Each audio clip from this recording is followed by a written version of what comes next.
Okay, so these are the skull notes, and there are two sections. You have the cranium notes and the facial skeleton notes. So that's why you have the two papers. I particularly like this image on this first slide because you can see how the bones fit into the face that you normally don't think about what parts make up your face because you just kind of see the skin and really truly your face the what you look like is because of this the little minute differences in the shape of your skull and facial bones. So let me advance to the next slide.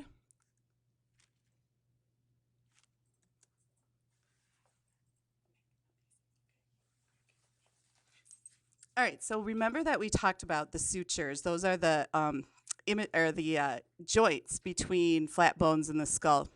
And you can see in this image here, um, different bones are labeled and the different sutures are labeled.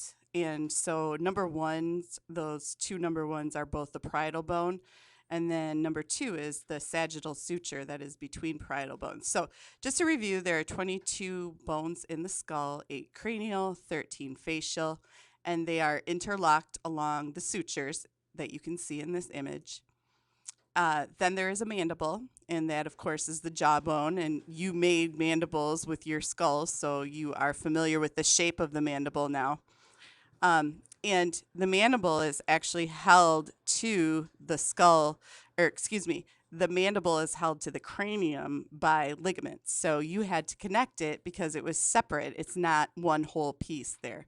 So here's the cranium, and I like these two images because you can actually see the muscles that are on top of the facial skeleton. And uh, obviously, you know that one of the major functions of the cranium is that it encloses and protects the brain. In addition, it is an attachment for muscles, and you can see in this image down here by the masseter, this is the muscle that causes you to be able to chew.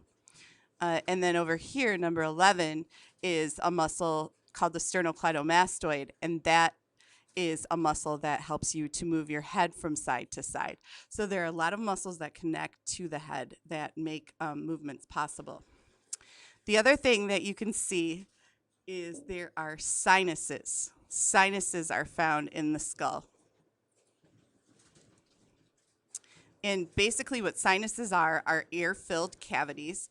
And you can see that you have sinuses all over the front of your skull in the facial structures. And then you can see in the side view where the other types of sinuses are found.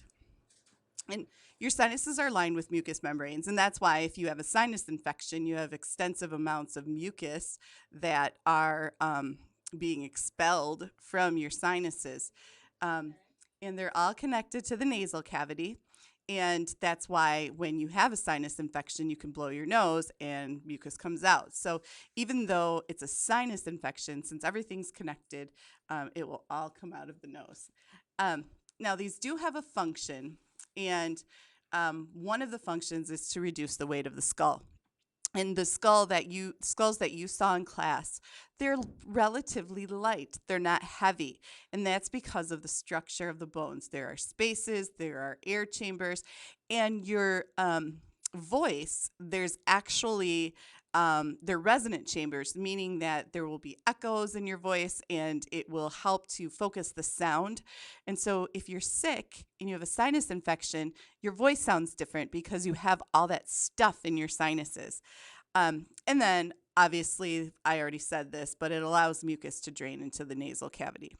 Okay, now every time I talk about a bone, there's going to be a number because I want you to keep track of how many of each type of bone you will find in the skull.